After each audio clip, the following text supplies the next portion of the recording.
দেশে স্মরণকালের সবচেয়ে ভয়াবহ ভূমিকম্পে কেঁপে উঠল রাজধানী ঢাকা সহ সারা দেশ। বাড়ছে একের পর এক প্রাণহানির সংখ্যা।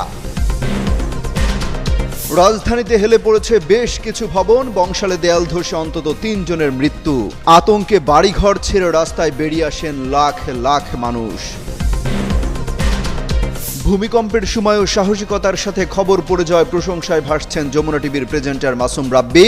যুগান্তরকে জানালেন তাৎক্ষণিক সিদ্ধান্তের গল্প। ভূমিকম্পের উৎপত্তিস্থল নরসিংদীতে ভয়াবহ পরিস্থিতি। সেখানকার বিভিন্ন জায়গায় মাটি ফেটে দুভাগ, অন্তত 2 জনের মৃত্যুর খবর, আহত অর্ধ শতাধিক। আবারও বড় ভূমিকম্পের শঙ্কায় রাজধানীবাসী, তবে আপাতত আফটার শকের কোনো শঙ্কা নেই বলছেন আবহাওয়াবিদরা। আতঙ্কিত না হওয়ার পরামর্শ। কয়েক দশকের মধ্যে এত বড় ভূমিকম্প অনুভূতি হয়নি দেশে। সকালে 5.7 মাত্রার ভয়াবহ ভূমিকম্পে কেঁপে ওঠে রাজধানী ঢাকা সহ সারা দেশ। ভূকম্পনের এই ঘটনায় এখন পর্যন্ত 4 জনের মৃত্যুর খবর নিশ্চিত হওয়া গেছে। রাজধানী থেকে উৎপত্তি স্থল খুব কাছে হওয়ায় ঢাকাতে তীব্র কম্পন অনুভূত হয়। বিভিন্ন স্থানে বেশ কিছু ভবন হেলে পড়ার খবর পাওয়া গেছে। এখন পর্যন্ত আতঙ্ক ছড়িয়েছে সাধারণ মানুষের মাঝে। এ সময় ঘরবাড়ি, অফিস কিংবা ব্যবসা প্রতিষ্ঠান ছেড়ে সবাই বাইরে বেরিয়ে আসেন। সাম্প্রতিক সময়ের মধ্যে বাংলাদেশে এটি অনুভূত হওয়া সবচেয়ে শক্তিশালী ভূমিকম্প বলে মনে করা হচ্ছে। বংশাল থানার ডিউটি অফিসার জানান, কসাইতলীতে 5 তলা ভবনের রেলিং ভেঙে পড়লে 3 জন পথচারী নিহত হন। নিহতদের মরদেহ সলিমুল্লাহ মেডিকেল কলেজ হাসপাতালে রয়েছে। অপরদিকে নারায়ণগঞ্জের রূপগঞ্জে ভূমিকম্পে দেয়াল ধসে ফাতেমা নামের এক নবজাতকের মৃত্যু হয়েছে। এ সময় নবজাতকের মা ও এক প্রতিবেশী আহত হয়েছেন বলে খবর পাওয়া গেছে। আবহাওয়া অধিদপ্তরের তথ্য অনুযায়ী এই ভূমিকম্পের মাত্রা ছিল 5.7। এর উৎপত্তিস্থল নরসিংদী এবং এর গভীরতা ছিল সমতল থেকে মাত্র 10 কিলোমিটার গভীরে। অপরদিকে মার্কিন ভূতাত্ত্বিক জরিপ সংস্থা USGS জানায়, রিক্টার স্কেলে ভূকম্পনের মাত্রা ছিল 5.5। সকাল 10:39 এই ভূমিকম্প অনুভূত হয়। বিশেষজ্ঞরা বলছেন এর চেয়ে আরও বেশি মাত্রার ভূমিকম্পের ঝুঁকিতে রয়েছে বাংলাদেশ। অমিত হাসান রবিন, যুগান্তর নিউজ। ভূমিকম্পে তীব্রভাবে কেঁপে উঠেছে রাজধানী সহ দেশের বিভিন্ন জায়গা। আতঙ্ক ছড়িয়ে পড়ে পুরো দেশে। ভূমিকম্পের তীব্রতায় বংশালের কসাইটুলিতে একটি 5 তলা ভবনের রেলিং ধসে 3 জন নিহত হয়েছেন। একজন গুরুতর আহত ব্যক্তিকে মিডফোর্ড হাসপাতালে ভর্তি করা হয়েছে। বংশাল থানার পরিদর্শক মোহাম্মদ সোহেল হোসেন তথ্যটি নিশ্চিত করেছেন। রাজধানী ঢাকার অদূরে নরসিংদীর ঘোড়াশাল এলাকার কাছে উৎপত্তি হওয়া 5.7 মাত্রার ভূমিকম্পে বিভিন্ন এলাকায় ভবন হেলে পড়ার খবর পাওয়া গেছে। রাজধানীর বাড্ডা লিংক রোড এলাকায় একটি বহুতল ভবন পাশের আরেকটি ভবনের গায়ে হেলে পড়ে। এতে কেউ হতাহত হয়েছে কিনা তা এখনো জানা যায়নি। তবে স্থানীয় প্রশাসন ও উদ্ধারকারীরা দ্রুত ব্যবস্থা গ্রহণ শুরু করেছেন। শহরের বিভিন্ন এলাকায় আহতদের সাহায্য করা হচ্ছে। ভূমিকম্পের তীব্রতায় রাজধানী সহ আশপাশের এলাকার মানুষ আতঙ্কিত হয়ে ঘর থেকে বেরিয়ে রাস্তায় নেমে আসেন। ভূমিকম্পটি কয়েক সেকেন্ড স্থায়ী হলেও মানুষের মধ্যে সৃষ্ট আতঙ্ক দীর্ঘক্ষণ ধরে বিদ্যমান ছিল। ভারত বধের দিনে সৃষ্টিকর্তাকে স্মরণ করা বড্ড প্রয়োজন। কারণ হচ্ছে যে ঠিক যে কোনো সময়ই কিন্তু হয়তো এটাই শেষ দেখা হয়ে যেতে পারে, এটা বলা মুশকিল। সৃষ্টিকর্তার কাছে লাখ লাখ শুকরিয়া যে আমি এখন আপনার সামনে কথা বলছি, ক্যামেরার সামনে আবারও কথা বলছি। 5.7 মাত্রার ভয়াবহ ভূমিকম্পে কেঁপে ওঠে রাজধানী ঢাকা সহ পুরো দেশ। ভয়ঙ্কর এই ভূমিকম্পের মুহূর্তেও খবর পড়ে যাচ্ছিলেন যমুনা টেলিভিশনের প্রেজেন্টার মাসুম রাব্বি। সেই মুহূর্তে পরিস্থিতি কেমন ছিল, সে খুব দক্ষতার সাথে পরিস্থিতি সামলে ওঠেন। সেই সেট থেকে কিন্তু বের হয়ে যাননি। সেই মুহূর্তে পরিস্থিতি কেমন ছিল বা তার মধ্যে কি কাজ করছিল সেই মুহূর্তটা আমরা একটু জানার চেষ্টা করব রাব্বির কাছ থেকে। রাব্বি, একটু জানাবেন যে আপনি যখন খবর পড়ছিলেন তখন পুরা স্টুডিওটা শেক করছিল, দুলছিল।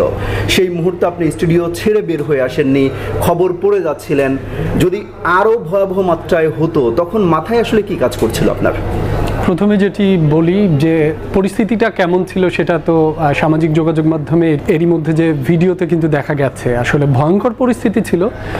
প্রথমত সে সময় মাথায় যেটি কাজ করছিল, যখন দেখছি যে বুঝতে পারছি যে ভূমিকম্প শুরু হয়েছে, কিন্তু আমি তখন আইভি অর্থাৎ ইন ভিশন পড়ছি, একটা নিউজ দর্শকদের কাছে জানাচ্ছি, স্পোর্টস নিউজ। ঠিক সে সময় আমি তো চাইলেই দৌড় দিতে পারি না, প্রথমত আমার মাথায় কাজ করছে। এরপরে যখন পরিস্থিতি আরও অনেক বেশি শেক হচ্ছে, ভয়াবহ যখন আওয়াজ শুরু হলো, মনে হচ্ছে যে হয়তো স্টুডিওর লাইট থেকে শুরু করে সব কিছু ভেঙে পড়তে পারে, ঠিক সে সময় মাথায় আসছিল যে সৃষ্টিকর্তাকে স্মরণ করা বড্ড প্রয়োজন। কারণ হচ্ছে যে ঠিক যে কোনো সময়ই কিন্তু হয়তো এটাই শেষ দেখা হয়ে যেতে পারে, এটা বলা মুশকিল আসলে। ঠিক সেই ইনস্ট্যান্ট মুহূর্তে মাথায় দুটো জিনিস কাজ করছিল বলেই স্টুডিও থেকে বেরোতে না পারা, অর্থাৎ আর প্রথমেই যেটি আর কি সৃষ্টিকর্তার কাছে লাখ লাখ শুকরিয়া যে এখন আমি আবারও ক্যামেরার সামনে কথা বলতে পারছি। পাশাপাশি যে অনেকেই মারা গেছেন, 3 জন মারা যাওয়ার খবর আমরা এর মধ্যে পেয়েছি, তাদের প্রতিও আর কি সহমর্মিতা, আর যারা হতাহত হয়েছেন তারা সুস্থ থাকুক। আমি যে এখানে কথা বলছি সেটি সৃষ্টিকর্তার কাছে লাখ লাখ শুকরিয়া যে আমি এখন আপনার সামনে কথা বলছি, ক্যামেরার সামনে আবারও কথা বলছি। একেবারে স্পেসিফিক বললে সে সময় মাথায় কাজ করেছে যে আমি দৌড় দিতে পারি না, কারণ আমি তো একটা কাজে অন এয়ারে আছি।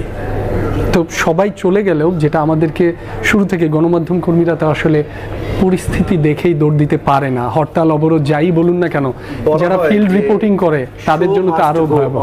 এটা show must go on actually তাই। কারণ হচ্ছে যে পুরো স্টেশন, পুরো যে এই যে টিম ওয়ার্ক, এত বড় কর্মযোগ্য, সেটি কিন্তু নির্ভর করে ওই যাকে দেখা যাচ্ছে তার উপর, অর্থাৎ প্রেজেন্টারের উপর।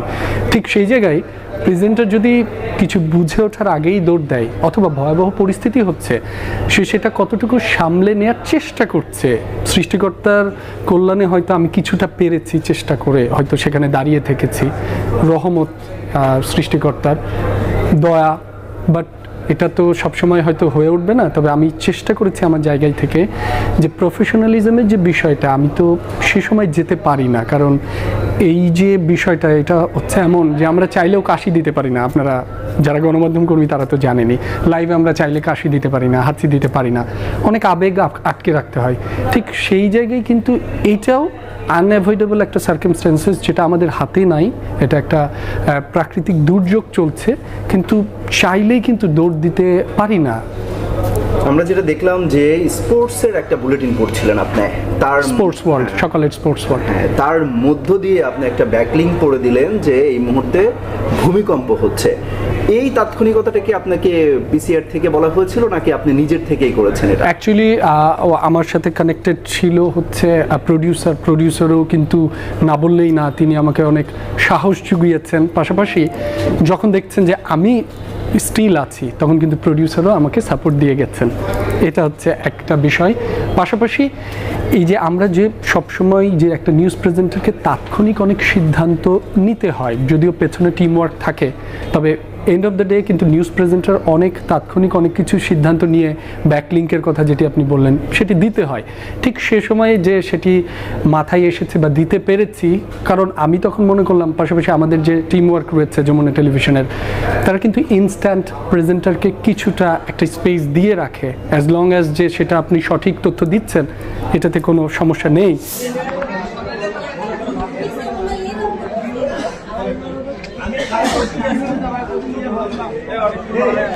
দেখো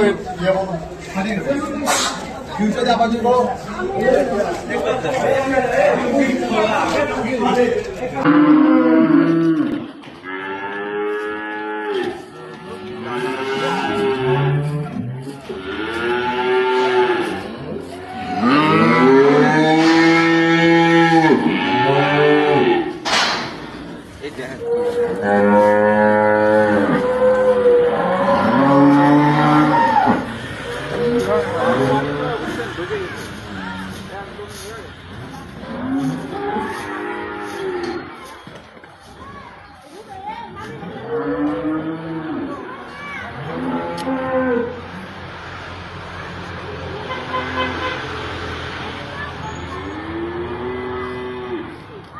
হঠাৎ শক্তিশালী ভূমিকম্পে কেঁপে উঠল পুরো রাজধানী।